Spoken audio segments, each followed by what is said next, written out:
Locked On Podcast Network presents Locked On Sports Today. The playoff picture got a little more cloudy following the NFL's decision to cancel Bengals-Bills. They have a plan. Is it a good one?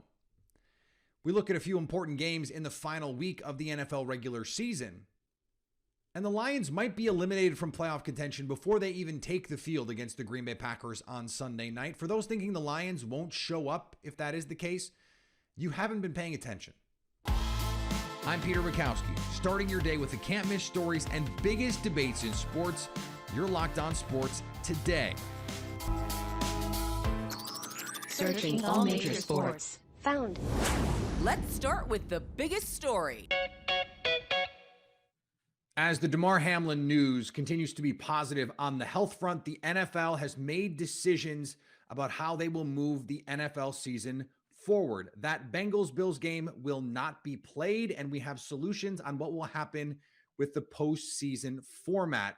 A Bills-Chiefs game that would have otherwise been decided by that missed game will be played on a neutral field in the AFC title game. If necessary, there is a scenario where the Bengals could be in one of those neutral field games, and the Ravens play into this as well. They play the Bengals this weekend, and the Ravens, by virtue of not having that Bengals game, can no longer win the division because they can't catch the Bengals by win percentage. Did you follow all of that? There will be a quiz.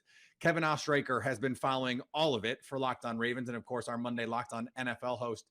And Kevin, understanding that this is the best the NFL could do under what are unique and harrowing circumstances, right? Obviously, everyone is most concerned with Damar Hamlin's health. We are glad he seems to be doing well. What did you make of the solution that we did get from the NFL that still has to be voted on at some point today? Right. You know, there's so much uncharted territory here in terms of everything that's going on. And you're right. Obviously, the first and foremost thing is that Damar Hamlin is okay and he can pull through. So thoughts and prayers still there. But the Ravens, that Buffalo and Cincinnati game had major impact on the field for seeding and obviously division chances for Baltimore, where since Baltimore lost to Pittsburgh in week 17, the only way the Ravens were going to be able to win that division was if the Bengals lost both their games. They couldn't tie one of them. They couldn't win one of them. It had to be two losses. So with that game now not being counted, it's not being played at all, the Bengals officially are the North champs. But there is still, in that proposed vote, a chance that Baltimore could get a home playoff game. If the Ravens actually beat the Bengals in week 18, and those two teams are scheduled to play, so if the Bengals are the 3 and the Ravens are the 6, there would be a coin flip in this proposed idea, and whoever won that coin flip would actually get the home playoff game. So there's a chance Baltimore as a 6 seed could play a home playoff game if Baltimore is somehow able to win against Cincinnati in week 18. And I say somehow because it's looking like Lamar Jackson not going to play in this one. He's missed both Wednesday and Thursday in terms of practices. Tyler Huntley's on the injury report now with a shoulder issue, so it could be third stringer Anthony Brown going up against the Bengals team and a Bengals offense, at least, that has hit their stride over these last couple of months. But I know there are other factors to this. One of them, which I'm looking out for, is what are the mental aspects of this? What's the mental aspect in terms of the Bengals and just the whole NFL playing this week after that circumstance with Damar Hamlin? How is that going to impact, obviously, mostly the two teams that played on that field in Buffalo and Cincinnati in week 17?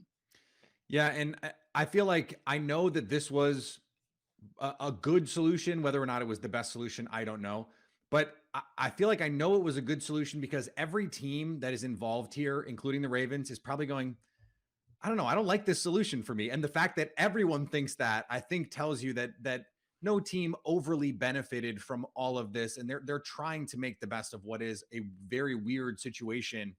I want to ask this question because Adam Schefter reported earlier in the day yesterday that there was a chance that the league was discussing an opportunity to make it so that because of this weird situation with the Bills and the Chiefs, that they would allow the team at the top to pick home field advantage or the bye, and the 2 seed would get the other one. My immediate reaction was, wait, I actually love this idea. Can we just keep it? What did you think of that proposal? It is so interesting because I think that certain teams actually value one thing. Like, I think some teams would prefer to, well, I can't speak on that for every team, but I think some might prefer to not have the bye to continue momentum in, and everybody loves the rest, right? This is a 18 game season. Everybody's worn down. Rest is super valuable, but at the same time, if you were to be able to have home field advantage, I know over the past couple of years, the data shows that it's not as advantageous as it was many, many years ago. But I think it'd be a twist. And I'm not saying that, they are going to do something like this for the future. But if that actually is what happens this year, I think it'd be super interesting. Again, in just uncharted waters and uncharted territory for them. So I'm not completely opposed to it, because I think it would be interesting to see what teams value one over the other in terms of either having home field or having that extra week of rest. And obviously the top team getting to choose that would be the right course of action, since they're obviously on top of the conference. Stay up to date all year on the Baltimore Ravens by subscribing to Locked On Sports Today and Locked On Ravens on YouTube or wherever you get podcasts. Thanks for making Locked On Sports Today your first listen. Coming up, Dan Campbell will not let the Lions lay down in Week 18. Before we get to that, the UC Medical Center gave us a most encouraging update on Damar Hamlin on Thursday. Here's what to look for on BetOnline, your number one spot for all your gambling needs. The point spread favors the Jags over the Titans to win the AFC South. BetOnline has Jacksonville as 6.5-point favorites over Tennessee. The Chargers are looking to hold on to the 5th seed in the AFC, but the Broncos have the edge. BetOnline likes Denver to beat LA by 2.5 in a game that means essentially nothing to the Chargers. And the Patriots control their own playoff destiny but are underdogs on the road to the Bills. BetOnline likes Buffalo by 6.5. BetOnline, where the game starts. It was good news on Thursday. The University of Cincinnati Medical Center gave us an update on Damar Hamlin's status, and it was encouraging. We would like to share that there has been substantial improvement in his condition over the past 24 hours. We had significant concern about him after the injury and after the event that happened on the field, but he is making substantial progress. As of this morning, he is beginning to awaken, and it appears that his neurological condition and function is intact. We are very proud to report that, very happy for him and for his family and for the Buffalo Bills organization that he is making improvement. He continues to be critically ill and continues to undergo intensive care in our surgical and trauma ICU. He's being cared for by ICU neurocritical care teams, trauma surgery, and a cardiology team, as well as our expert nurses and respiratory therapists. They are attending to him, and he still has significant progress that he needs to make, but this marks a really good turning point in his ongoing care. Cincinnati Bengals receiver Tee Higgins, who was on the receiving end of that Damar Hamlin tackle, has received some criticism for how he initiated contact with Hamlin in the final play of Monday night's game. Criticism that most have denounced, including Hamlin's family. In his first comments since Hamlin went into cardiac arrest and collapsed, Higgins said Thursday that Hamlin's mother has been in touch. Damar's mom texted me this morning and told me, about everything, and it made me feel even more at home, and I really appreciate them, just hearing from them and them having my back as well. Higgins added that knowing Hamlin's condition is improving is a huge relief. It's worth mentioning Josh Allen also went out of his way unprompted to say Tee Higgins did nothing wrong, and he did a football act in that moment. The NCAA is investigating the Michigan football program for alleged violations during COVID-19 recruiting dead period, according to a report by ESPN. This investigation comes as Jim Harbaugh states his intention to remain with the Wolverines next year, despite myriad reports that he would be gone for the NFL if he got an offer. Maybe this gives us some color in all of that. The violations include alleged impermissible contact with recruits during the NCAA mandated dead periods, as well as the use of a defensive analyst for on-field coaching activities, which is a rules violation. The report also stated that Harbaugh's cooperation with NCAA enforcement staff during the investigation is also being examined. Harbaugh could face penalties that include a multi-game suspension. Michigan has not received a notice of allegations from the NCAA, but could in the coming days or weeks. The Boston Celtics wrote a triple-double from Jason Tatum to an easy win over the Dallas Mavericks. Boston Celtics bounce back here in Dallas. They shoot well. The Mavs did not. Jason Tatum got a triple-double, and all is well in Boston. I'm John Corrales from the Locked On Celtics podcast. Kind of had the feeling that the Celtics, after that loss to OKC, would be up for a national TV game against Luka Doncic and the Mavericks, and they were. They came out, they played well, they moved the ball, they played good defense. The Mavericks did not shoot well at all. They missed a ton of shots, helping the Celtics get a lead all the way up. Actually, it ended up over 30 by the time garbage time was over. But ball movement was really the key. It's the same story for the Boston Celtics. When they move the ball and they work for better shots, not just good shots, great shots, they can score with the best of them. They can play with the best of them, and they can look as good as they did against Luka and the Mavs. Luka looked sick, and the Mavs offense looked sick. The Celtics took full advantage. But now the question is, after getting up for a huge game against the Mavericks, can they get up for a Saturday game against the lowly San Antonio Spurs before a home game against the Chicago Bulls? I'll be talking about it on the Locked On Celtics podcast. The Memphis Grizzlies got a dominant performance from Jaren Jackson to beat the Orlando Magic. Please forgive Memphis Grizzlies fans if they're a little more excited than they probably should be after defeating the rebuilding Orlando Magic on Thursday night. It's not necessarily because they beat a Magic team that's clearly focused on the future. It's because of the way that they did it. I'm Joe Mullinax of Locked On Grizzlies, and John Morant putting up 30 points, 6 rebounds, 5 assists. That type of stat line's expected from a player who is legitimately a top 10 player in the NBA at this stage. But Jaren Jackson Jr. efficiently posting a 30-plus point game himself, plus 10 rebounds on top of his dominant rim protection and blocks at the rim. This is an example of why Grizzlies fans should be ecstatic about Memphis's chances in the Western Conference. And on the ice, the Nashville Predators got a win thanks to 64 saves from Juuse Sarros. Yeah, you heard me. 64 saves. Tonight, the Nashville Predators beat the Carolina Hurricanes 5-3. And I only have 3 words to describe this game. Juuse freaking Sarros.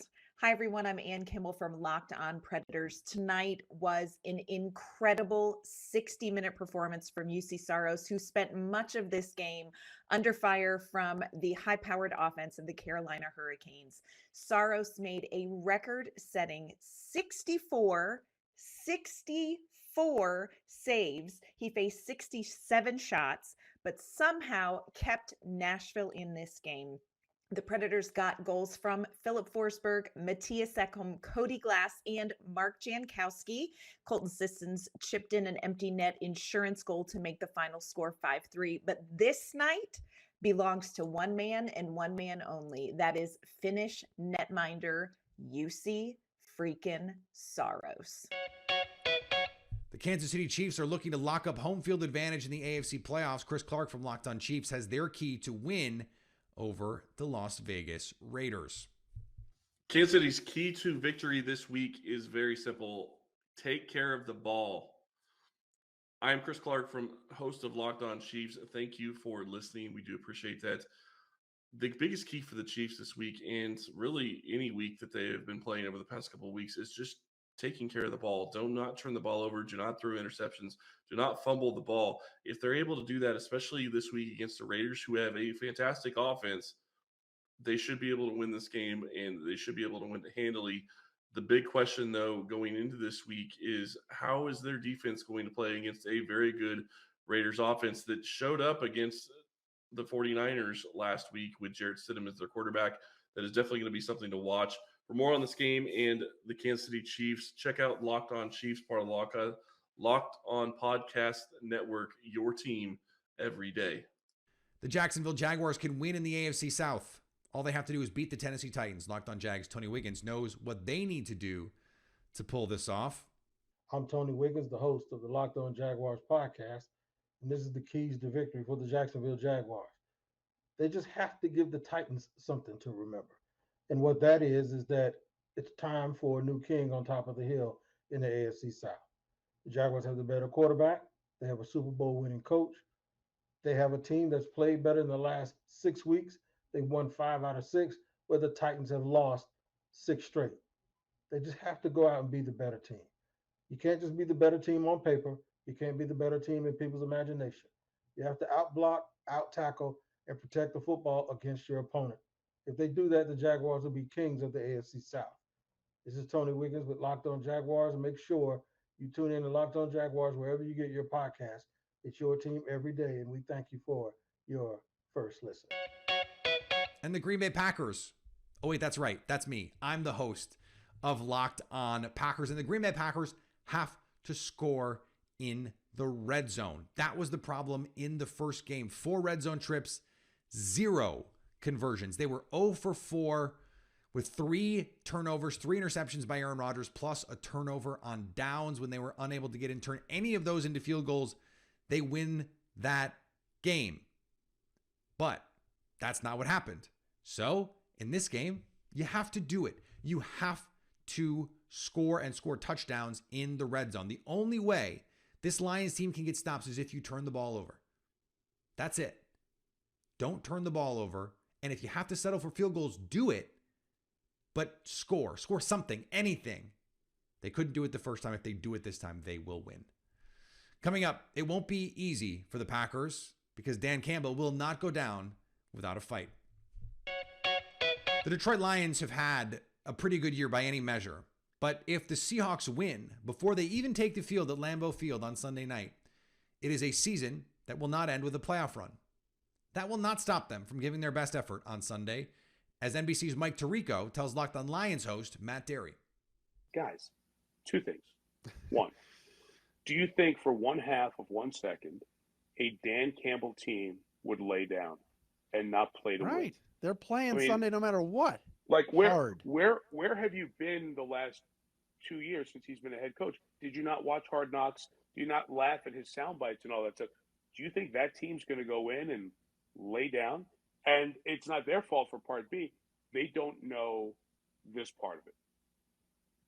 If the Lions are eliminated at kickoff, if Seattle has beaten the Rams, the Lions winning that game in Green Bay and keeping the Packers out of the playoffs might be, in a month or 2, just as satisfying to longtime Lions fans that if they got to the playoffs and lose in the first round by 30 points to Minnesota or San Francisco. Sounds stupid, but if you think about it, because of all the angst and all the moments of Aaron Rodgers, that would carry over into the offseason as a real positive. If the Lions are eliminated but go up there and eliminate Green Bay with a win, that will be, I think, the same wind in the sails as if this team made the playoffs. Historically, no. Historically, you're going to look back and say you missed by a game. Yeah. And you should. But for momentum within a program, I bet you that would carry a good wind behind this team going into the offseason. Matt and I talked about this on the crossover. It doesn't matter. It doesn't matter. The Lions are going to play hard. And in fact, I think you can argue if you're the Packers, you'd rather the playoffs be on the line. You would rather the Lions feel a little more pressure because Dan Campbell has already shown he will pull out trick plays, reverse passes, go for it on 4th downs that maybe he might not otherwise in games that don't matter. They did it last year to beat a Packers team playing backups.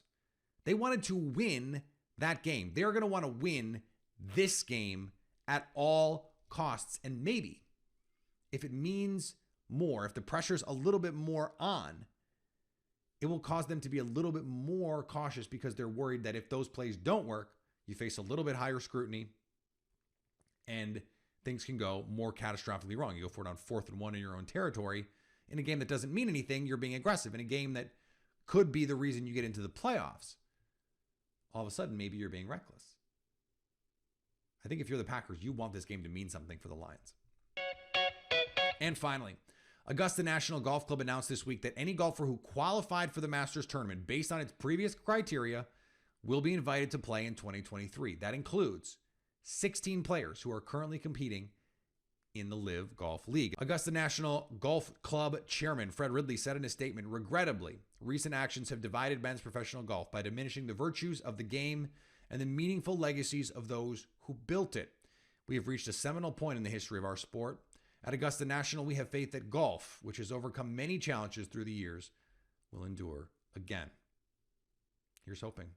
Thanks for making Locked On Sports today your first listen. Now go find your favorite team's Locked On podcast and make them your second listen. Coming up Monday, the NFL playoff field will be set. Who's in, who is out. So at least until tomorrow, stay Locked On Sports today. Locked On Podcast Network presents Locked On Sports Today. For more episodes of Locked On Sports Today, go to our video on demand. Click on Sports at the top of your screen. There, you'll find past episodes of Locked On Sports Today, plus other Locked On shows on demand.